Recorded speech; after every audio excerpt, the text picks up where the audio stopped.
Hi, Matt. Hey Graham, nice to see you. Nice to see you. This is the Crazy in Love podcast, and we're talking about one aspect of relationships that can feel a bit crazy, which is fighting and Fight Club, as we talk about it. It's 25 years since the movie came out. Yeah, 25 years. Did you see it when it first came out?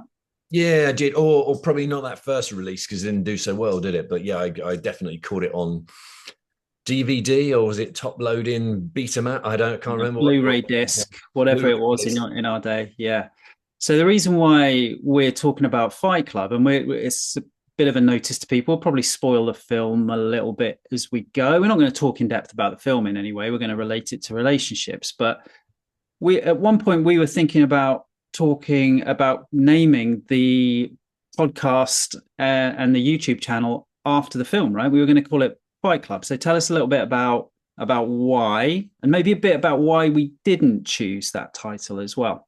Yeah, I think it's the sort of it's the very essence of relationships, isn't it? I think you do fight. That's the bit I like about the film. Sort of don't first rule of Fight Club or whatever it is. Don't talk about Fight Club. I think we don't talk about fighting in relationships. We're not really honest about those things. And I think you and I, partly because of our profession as therapists, seeing lots and lots of couples who typically come when they're fighting or disagreeing or struggling to live with one another harmoniously, seems to be almost the defining feature of a relationship. I think in the end, there are other things, aren't there? You're looking for more than that. It's not just characterized by those disagreements, but it is a lion's share of the work, I think. And a good relationship finds some way to accommodate that, finds like some way to say, this is okay, we disagree, we're kind of yeah, we can get on with one another and still take really different views.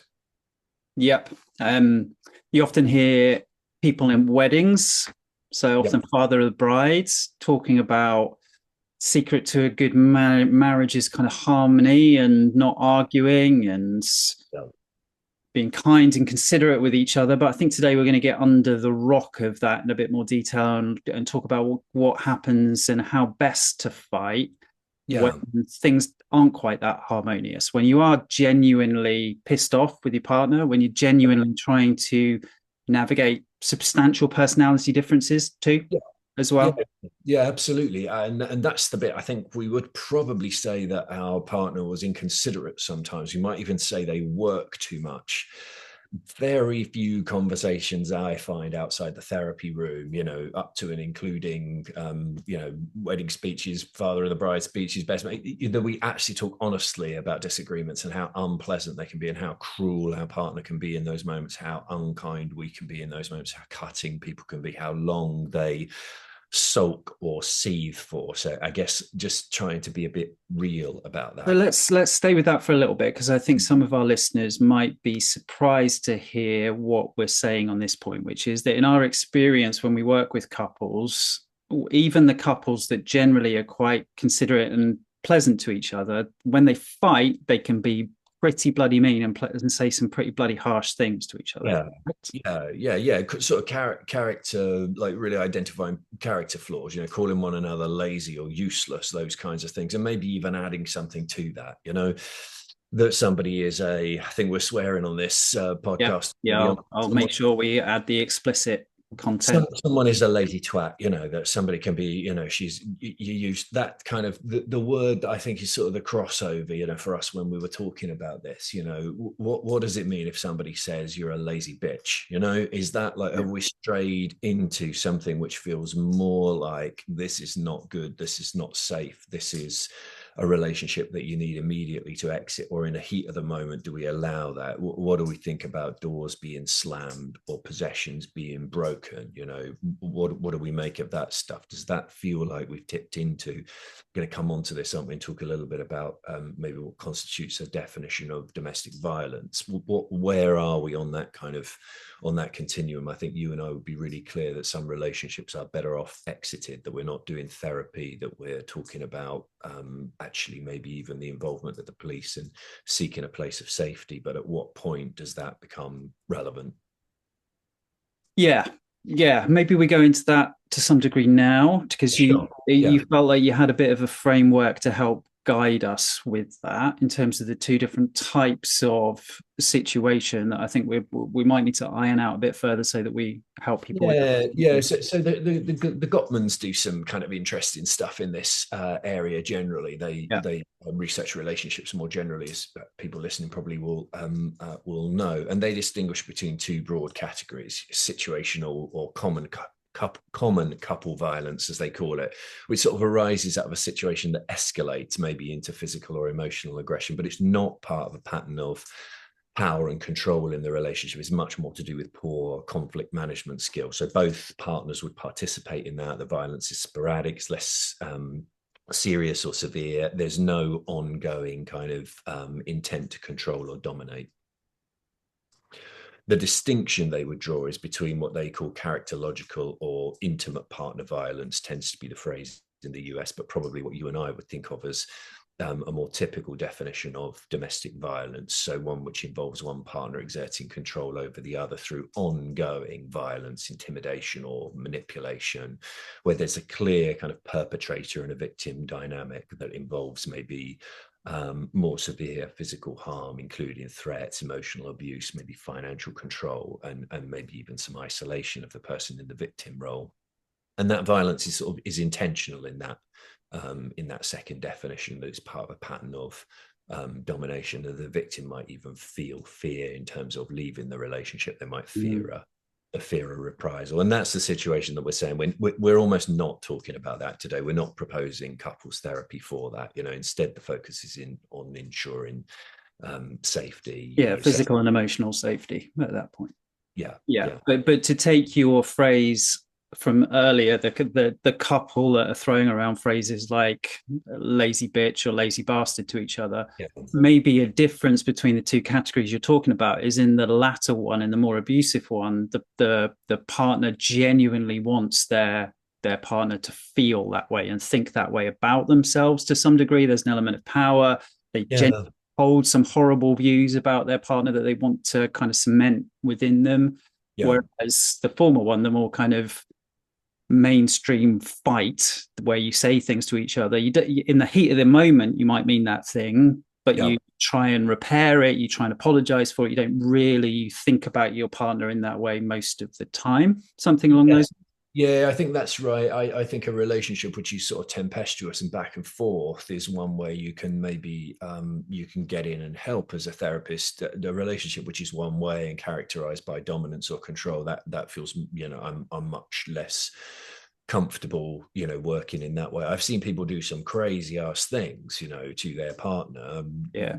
vandalizing their property, damaging their car, causing thousands of pounds worth of damage, in posting like negative reviews about their, all sorts of things that you might be sort of shocked and surprised about in the heat of the moment or in response to a perceived transgression on part of the other. Those things I think you can find a way back from that. It's at the extreme end. But if that's the 10th, 12th, 200th time that something like that's been done, we're in a different category altogether. Okay, good.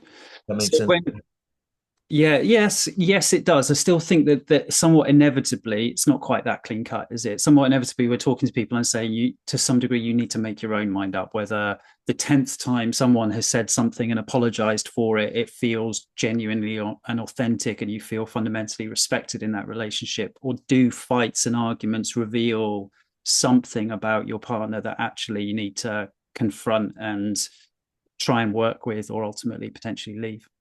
Yeah, and we should probably acknowledge that it's, two tall white guys talking about this, huh? Two men talking about domestic violence. I just maybe as a segue, I grew up in a house where there was a lot of conflict, a lot of shouting, and it wasn't fun or always felt like a safe place to be. So I sort of feel, I don't know. I feel two ways about this. I feel like quite allergic to all of this. I definitely carried that into my relationships. I had a temper. I didn't have control of that temper in those relationships, and that's definitely caused real problems for the people that I was with, Mm. particularly earlier uh, in my life. Relationships that ended because of that, and I had sought some therapy before that, but that was really I guess that was me doing therapy in earnest, trying to take responsibility for that. So I think some of my slight hesitation about this podcast in particular is, what on earth would some of my exes, might stumble upon this, feel about this? I think sort of somewhere between shocked and appalled. But the Yeah.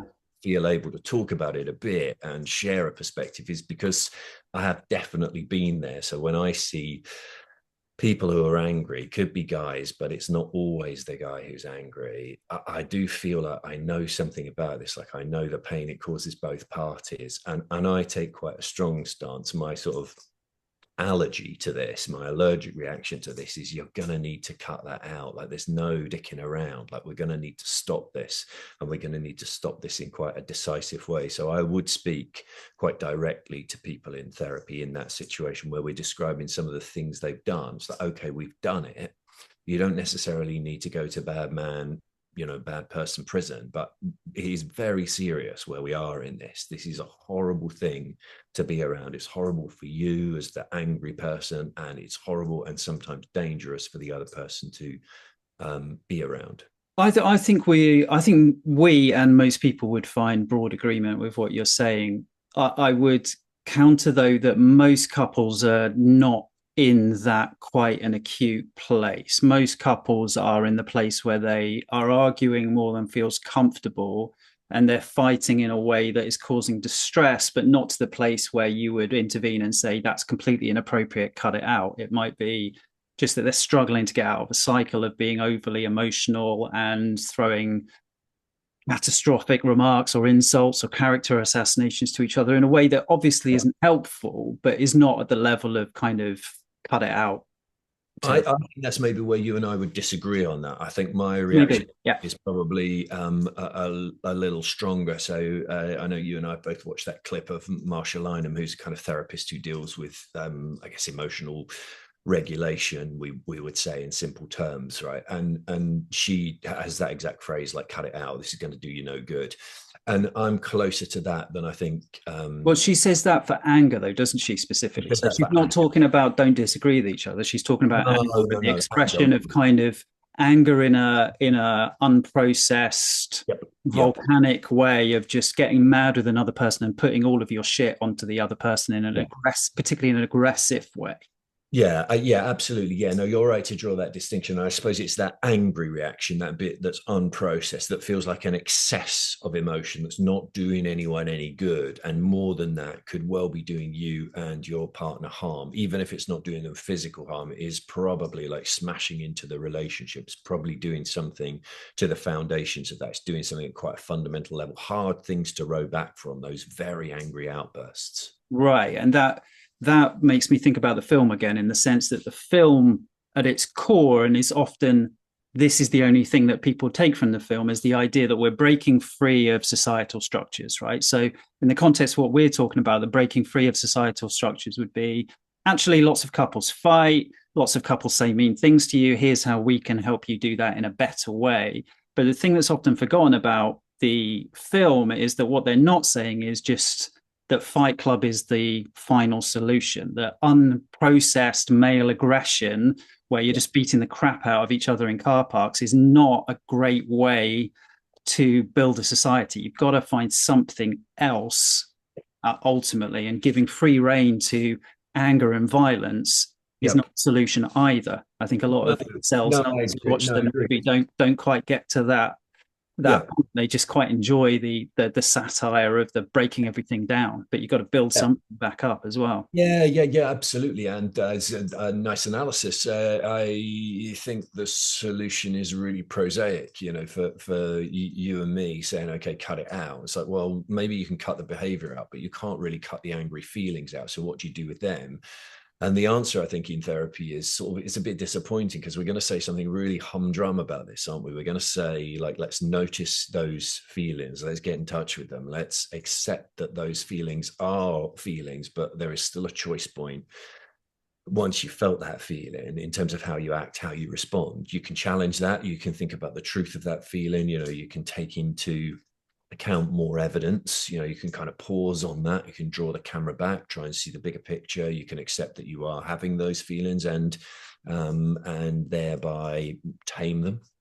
Yeah, I think this is an area of disagreement that we need to tease Mm, out, because when I read is that, for example, 80% of divorced couples or divorcing couples say that the reason they're getting divorced is because they're drifting apart, right? yeah, And yeah, I see an awful lot of couples, more often than not, I'm seeing couples where the reason why they're in trouble is because they're not talking about the things that they need to be talking about. yeah, right. And the idea that we should just temper all of those feelings and be very, very thoughtful about all of these feelings is good in principle. But I think sometimes just having an argument where you make mistakes from a position of just trying to acknowledge honestly how you're feeling is an important first step for a lot of couples, to just say, you know Yeah. what, I am feeling really angry in this moment. And me raising my voice is an expression of that anger that you might feel uncomfortable with, but we might need to get a bit more comfortable with that as a couple.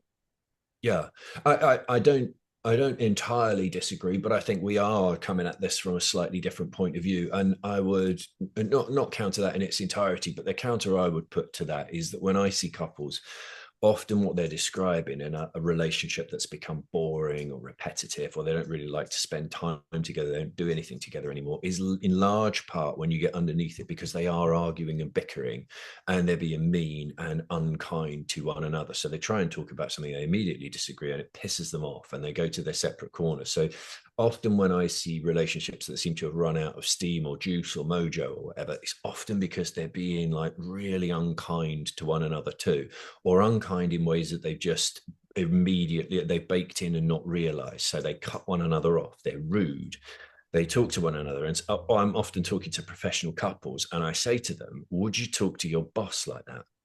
I've already told you. If your boss said, have you done that thing? Have I got those figures? Did you remember? You would not shout back at them. I've already done it. I've already told you. I told you that yesterday. You would be like, yeah, sure. And I sent you that email yesterday. You maybe didn't see it. And I think it's a big killer of any kind of feelings of affection. People do not get together by being mean to one another on a first date or being sarcastic or being snide. They do not put on their dating profile. The thing about me is I'm really irritable and short tempered. No, And, I I will agree. speak I in an off. agree. I agree. And we need to come on to kind of what are we suggesting instead? But maybe to close this part of the conversation off, maybe the area of disagreement is I see a lot of the resentment and the contempt that you describe being because other feelings like anger have been shut down, either in someone's childhood and they don't feel comfortable with their own anger, or because in the specific relationship they've been told, don't raise your voice with me because as soon as you show anger, I feel very fragile. I feel like I'm going to shatter. I start crying as soon as you show any kind of intensity, and that often one party will just kind of shut that part of themselves down and think, oh well, I can't raise things in this Yeah. relationship. We can't disagree in that way. So I need to kind of try and find a different way, internal way, through contempt, resentment, etc., to process those feelings and sit with them.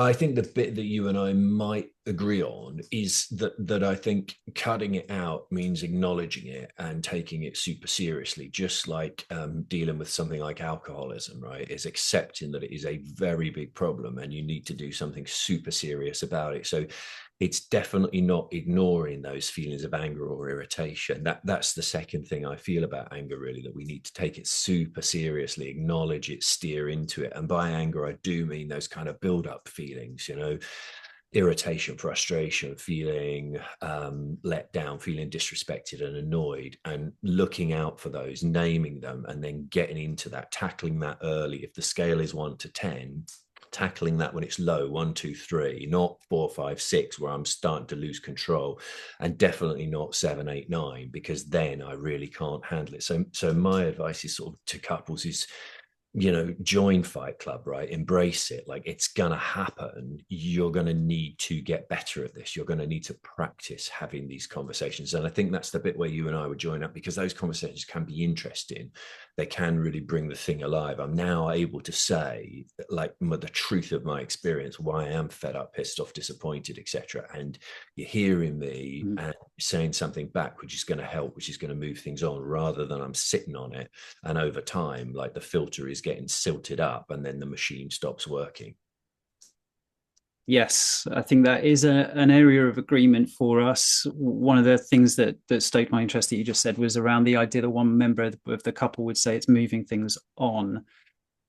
One of the other areas of the Gottman's work that really resonates with me and really helps in my couples work is around the difference between perpetual or Yeah, solvable right. Yeah. agreements and fights that couples have, and the mistake that most couples make, which is to treat every argument or every fight as a solvable argument that you can move forward towards a solution. Whereas their evidence from their love lab, however much credence you give it, I think it has something that's valid and useful in it, suggest that about two-thirds of couples' arguments are things that are more about personality differences that can't really be solved, but yet couples try and persuade each other. And that's when you start feeling unheard and start shouting and raising your voice, is when you're feeling like it's not getting across. But of course, you're trying to persuade each other to change as people rather than to persuade them to your point of view on something that can be solved together. I think that's the power for me of the noticing thing. It's like, there's that thing again, the Yes. expectation that it would be different, Yeah. In all areas of my life, I'm thinking that, if I get stuck in traffic and it's annoying me, it's like, I had an expectation that the traffic would flow freely today. Yeah, and if you take that into your relationship, it'd be like, oh, I had the expectation again that Geeta was going to be fundamentally more like me than she actually is. Yeah, it's the same for all of our partners, isn't it? Yeah, Like some of the things that first attract us to somebody, I don't know, they're more carefree or whatever it might be, then become, I don't know, somehow annoying. And it's like it's peculiar that thing that drew you in, you now want to rein it in. You want to put a check and a balance on it. It's like they're like that. You chose them to be like that. You wanted that kind of offset for you. You wanted the bit of you that wasn't so cool and comfortable with that stuff. You were drawn to it, and then often that thing causes a problem. It's worth remembering that we like it, and it kind of kicks us in the ass sometimes. That's kind of fine. yeah. We've inevitably talked to some degree about the person that's more angry and potentially raise their voice, etc. When we talk about leaning into Fight Club, and maybe when we come on to talk about some advice for people who want to lean a bit further into Fight Club, what would you advise someone who is a bit more conflict averse, who is the person that has grown up in a family where maybe anger scares them? Yeah. To how do they lean into Fight Club in a way that's going to be beneficial for them and leave them feeling a bit safer to disagree? Yeah, I think it's hard, isn't it? I think some of that stuff requires a degree of bravery. It requires Yeah. you to do something that you haven't done before. It's the bit of cognitive behavioral therapy that I like and that I think often gets overlooked. It's not all in the mind. It's not all thinking it through. Going to the gym is not pumping yourself up and feeling incredibly motivated. It's going when you really don't want to go. Like it's doing things that you don't necessarily feel very much like doing that usually give you a benefit in the long term and sometimes give you a payback in the moment. You get to the gym, you do the first couple of miles and it starts to feel okay. Your breathing settles down, legs feel a little less heavy. And it's that kind of thing in a relationship. So I don't think I would give anyone a prescription that, you're going to like doing this or that this is going to be in any way, shape, or form easy. But things that are difficult, even things that are very difficult, are not impossible. And some of what I'm saying to couples is if you don't change anything, no one's willing to go first or do anything differently. I can almost guarantee you that you will be in the same place. So, first question is, are we both willing to do something differently, even when that's hard, even when that feels a bit repetitive, even when that feels like, well, I tried yesterday, sure, you'll need to do it again. You shower Yeah. you last week's no good to you today. The exercise you took last month, there needs to be built on. There's something I think about being willing to do it and then being willing to press on and continue to do it. And I think the experience of doing it, just to finish that point, is that you'll find it's okay. It's less awful. People who are nervous around dogs anticipate those kind of scary situations, worry and fear, and are full of anxiety about a thing, are more full of worry, fear, and anxiety about a thing in the abstract than when they actually meet a dog on a walk that they're on, quite often it was okay, or the dog barely seemed to notice them, or Yeah. they used a strategy. But in the abstract, thinking about it, I think feels more fearful. So I would encourage people to get into it, to do it, to give it a go. You're not going to avoid it in a relationship. So I think you haven't got perfect choices. Maybe it would be better if you'd grown up in a home that had given you those skills and you were more accustomed to problem solving in a robust and effective way. But if you're not, you've got a choice to opt out and keep things small and go to your corner and feel resentment and disappoint your partner and have an unfulfilling relationship, or be brave and step into that stuff and start working through it. The deal from your partner is they give you a bit of space and they don't go on the attack, right? They I take the think, heat. yeah, that was what I wanted to add. I think a lot of that resonates. I think the additional thing would be that you can involve your partner in it. You can ask them to be aware of your reaction. Both of you can reassure yourself that your feelings aren't necessarily the truth, that you're feeling scared in that moment, but you're not necessarily in a scary situation. Yeah. But they could potentially kind of tone down their anger. They could find a slightly less intense way of trying to communicate how they're feeling. There's nothing wrong with asking them to do that in a slightly different way. No, no, absolutely. I think that's the trick of relationships more generally, isn't it? It's really helpful if you ask for what you want. You don't demand it. You don't issue an ultimatum. You don't issue a lecture, or make it into a teachable moment. But you just say, "I'd appreciate it if it'd really matter to me if it would be much easier for me if we were to do this in a different way," or whatever it might be. Like from humdrum examples to really important things that could be what you want in terms of your sex life, what you want in terms of money management, what you want in terms of seeing in-laws. It all needs to get talked about, I think. Good.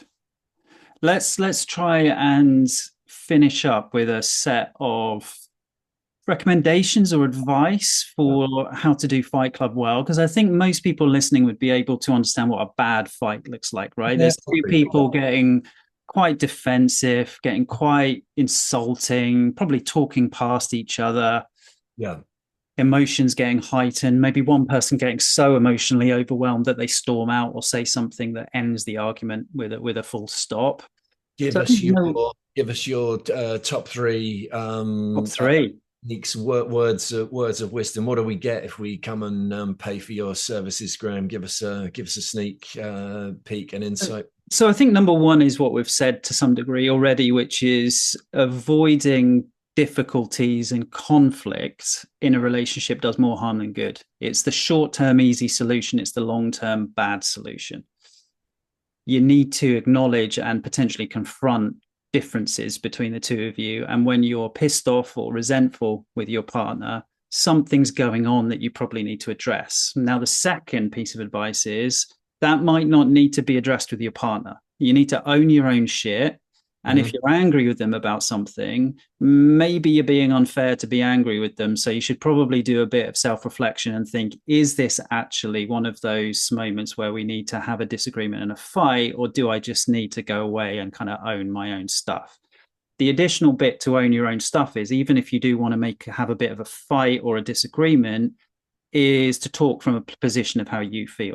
It's less about the deficiencies of the other person. You're not pointing the finger. You're not seeking to persuade them of anything. You're just trying to communicate to start off with, I'm feeling upset about this thing you did because it triggers this thing in me. You're not trying to get them to stop at this point. You're not trying to get them to change anything. You're trying to start the conversation by owning your stuff and communicating your stuff. I think the final thing would be, if I was only allowed three, is to kind of evaluate it as you go, is to kind of not leave Saturday's fight to Saturday, is to occasionally, either through couples therapy or a regular check-in session, is just go, you know what, when we had that fight, I don't think we quite did it Yeah, very well. I think I made the mistake by saying this to you. I think I was trying to persuade you of something that is fundamentally a personality difference, and to do a bit of evaluation together to learn from it, to get it better. Like you're saying, it's a skill. You can get better at this as a couple. So the more you're trying to stand back from it and say, how did we do? yeah, Not just what did you do wrong, but how did we do? More yeah. likely you are to get better. Yeah, for me, like the bit that I'd add to make you right on that, I think is little and often. I see couples often setting aside huge amounts of time or thinking they'll go out for a meal and discuss this. And I'm like, oh, it sounds dreadful. That sounds like an appalling way to pass time or ruin a good meal. I think that's a good piece of advice for the argument itself, though, isn't it? That if you're 2 hours, you hear couples, they're up till 3 in the morning arguing about it. If you've been arguing about something for 4 hours, chances are you've said everything you're going to say. You're just trying to say it in a different way to get it through. And you're better off just ending it at that point and trying to pick it up at a different Yeah, place. yeah, agree. Good. What did you the one of the things that prompted this conversation, if we're coming to a close, was the Economist were reflecting on 25 years since the release of the film. I think you might have told us the answer to this in terms of your view. They said something like people tend to view it as either offensive, profound, pretentious, or silly. I think are we in the silly category? No, I don't think it's a silly movie. Ah, I think it's a really great satire. I think it's hilarious. I think it's yeah, a brilliant satire. The kind of tearing everything down bit, where he's challenging his kind of buttoned up corporate culture identity, is amazingly well done. I yeah, just I'm not even sure the author of the book, the original book or the film, is seeking to provide a decent answer to the question of what the bloody hell do you do once you've torn it yeah, all down. But yeah, I think it's a rollicking good film. yeah, yeah. Good. All right. I was more on the side of I was more on the side of silly, but But yeah, satire is good. okay. Okay, For you me, just don't like seeing men acting like men, do you, on screen? It's all part of my allergic reaction. Allergic reaction to any kind of conflict or aggression. Yeah. All right, we'll have to agree to disagree on that little element of it. But I think broadly we agree on how to fight well in a Yeah. couple. Good. All right. See you next time, Matt. Take care. Cheers. Bye.